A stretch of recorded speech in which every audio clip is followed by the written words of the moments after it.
Hello, my name is Madison or Maddie Dingy, and my research topic today is Jane Crow's impact on interracial dating or interracial relationships. So, obviously, let's begin with our introduction. Jim Crow laws are heavily discussed when talking about the history of racism in the United States. Many studies have been conducted regarding Jim Crow and the impacts of discrimination on African American men. But many fail to consider African American women in this discussion and the sexism that they face on a daily basis, known as Jane Crow. And we'll talk about later on who coined that phrase, Jane Crow. African American women during this time period of the late 1800s and mid 1900s have been subjected to all different types of mistreatment and were oftentimes regulated to the domestic realm, where they were consistently taken advantage of by their white slaveholders or masters. These slaveholders did not view black women as human beings, but rather saw their bodies as profitable for them, so they kept wanting children just to profit off of them. Disgusting system, truly. Research topic and its significance: discrimination against black women. My research topic lies in how this Jane Crow era, where black women were subjected to varying degrees of sexism and sexual harassment, greatly impacts interracial dating as we know of it today. I believe that the significance lies in creating a deeper understanding of the discrimination that still faces black women today and how that impacts their romantic relationships as well. Black women are oftentimes lost in the crossroads, or the intersections if you want to go based on Kimberly Crenshaw's definition of intersectionality, when it comes to matters such as race and gender, and it's important for that to end, so that they can continue to be uplifted regardless of the relationship that they are in. This research topic contributes to the notion of Jim Crow laws, but hopefully brings greater attention to what Jane Crow is, as well, since knowledge on that topic is frighteningly slim. Plus, there needs to be more discussion on gender equality as a whole, so let's continue the conversation black women have been having for decades. This is my thesis statement. As a result of the Jane Crow era, the relationship between African American women and white men has been heavily regarded with disdain, which directly impacts interracial dating. Now, distinguishing between Jim and Jane Crow. This slide in particular is about Jim Crow. Jim Crow laws were put into place around the mid to late 1800s and were used as a way to further discrimination and segregation of black people in the United States. These laws prohibited black people from obtaining basic necessities and allowed for white people to benefit from black men's labor in particular. Douglas S. Massey, in Categorically Unequal, the American Stratification System, names this discrimination as a form of, quote, exploitation and opportunity hoarding, end quote. The exploitation in question is about how black people were exploited on all accounts, whether it was their labor, or bodies. Suffice to say, Jim Crow laws essentially uphold the hierarchical structures in the U.S., allowing for all the power to remain in the hands of slaveholders or white people, leaving black people with little to none power. Now, this slide is about Jane Crow. Polly Murray created the term Jane Crow in 1947 and defined it as, quote, African American women's experiences of being discriminated against as a result of racism and sexism, end quote. This definition shows that the main difference between Jim and Jane Crow lies in the topic of sexism and emphasizes the struggles that black women face. In discussing Jane Crow, there is a push for advocating for the rights of black women just to exist freely. These struggles include lack of rights, both in regards to voting and just as human beings. Black women were not viewed as capable individuals who could do the work that men were able to do, so they were relegated to domestic duties where they had to abide by the men with whom they lived with, which tended to be slaveholders prior to the abolishment of slavery. Black women's labor duties and power dynamics.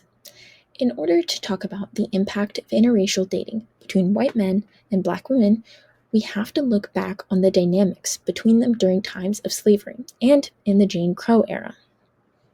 As mentioned previously, Black women, as slaves, either worked in the field or did domestic tasks, such as laundry and cooking or cleaning. In this picture, there is an example of a woman taking care of a child. In addition to all of this physical labor, though, that perpetuated harmful gendered stereotypes. Black women were subjected to horrific types of sexual harassment by their slaveholders in order for these white masters to generate wealth based on demoralizing Black women as well as their children. This section, but just continued. Based on the vile treatment that Black women faced on a daily basis during this time period, this dynamic between white men and Black women was incredibly tenuous, so much so that bonds between the two were believed to be quote-unquote shattered amongst the time of the Civil War. This assumption in history makes it difficult for potential interracial relationships to occur beyond this point because the main ones that have happened so far have been riddled with toxicity and violence, which no relationship should be reliant upon. The toxicity in violent relationships come from slaveholders taking advantage of Black women and thus creating children that are then products of said assault. Now on to the next topic, the Black/white color line.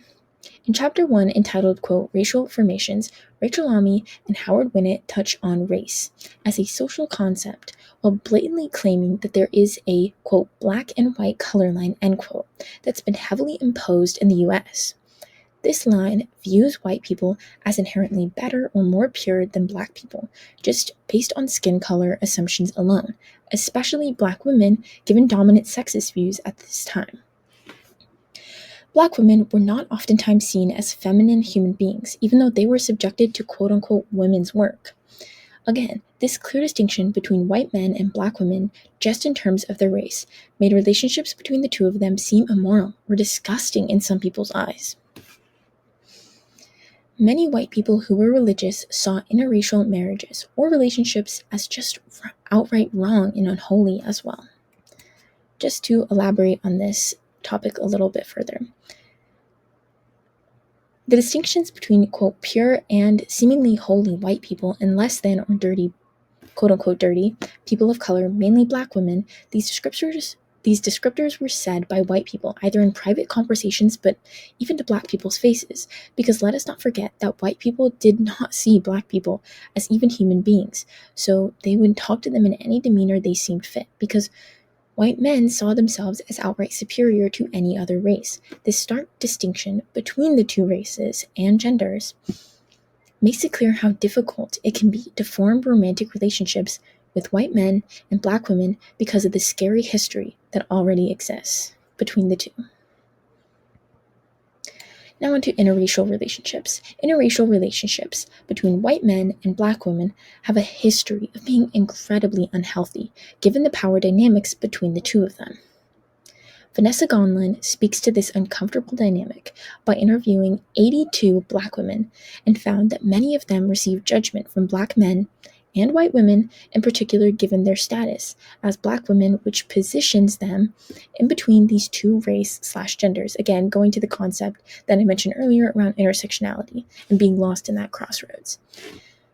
This study shows that there are Black women that feel as though them being a minority, while white men are not, greatly impacts their mental well-being because their status in society may be incredibly different, and it can be difficult to understand one's struggles having never experienced them yourself. Now onto the topic of colorblind racism. In addition to Black women feeling insecure in their relationships with white men, they may also receive racism that is quote-unquote colorblind, according to Eduardo Bonilla Silva, which is basically a quote-unquote softer type of racism that protects white people's feelings. In this kind of racism, white people view interracial relationships as being troublesome in an attempt to protect the children, which could make Black people feel even more insecure in their relationship.